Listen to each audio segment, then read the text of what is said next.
Hi, my name is Arnaud. I'm a technical game designer student and I would like to specialize in game feel and 3C. We started our 4th year with a collaborative project with the Opera of Montpellier. The goal was to adapt Rossini's Cenerentola to a game played on an arcade machine. We wanted to make a 3D game, but the main constraint was that in consequence of the arcade machine, we could not be able to move the camera.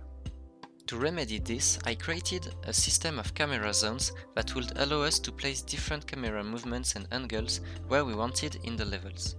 Using them as drag and drop elements made it quick and easy to manage the camera in tricky places.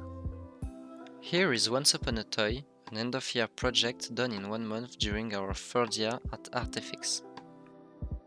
The constraints of this project were to make a story-driven open world with a maximum surface of 50 square meters and containing no AI, kill or violence.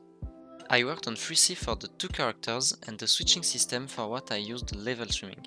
By playing the child, the player can interact with room's furniture and move big objects to help the toy gameplay. When playing toy, he can imagine himself in an adventure by using toys as if they were real.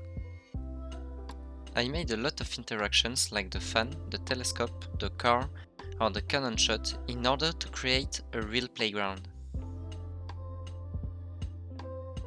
As I like to work on a small open world, I decided to analyze a bigger one, Breath of the Wild. Designers knew how to immerse the player in the world and make them feel a real attraction for the exploration. This game made me feel something different and I wanted to analyze the processes of creation, especially the climbing mechanic. The player can climb almost any surfaces. They are only limited by their physical limits such as Link's endurance or the slipperiness of the wall.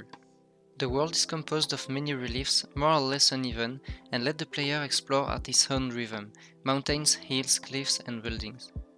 The core loop of this mechanic is the following: spot something that piques your interest, walking or climbing to it, get rewarded in any way. With this loop, the player is encouraged to travel and discover more and more places. As designers created many climbing surfaces, players can alternate between ascents and descents in order to reach climaxes and get the motivation going away. I thank you for listening to me.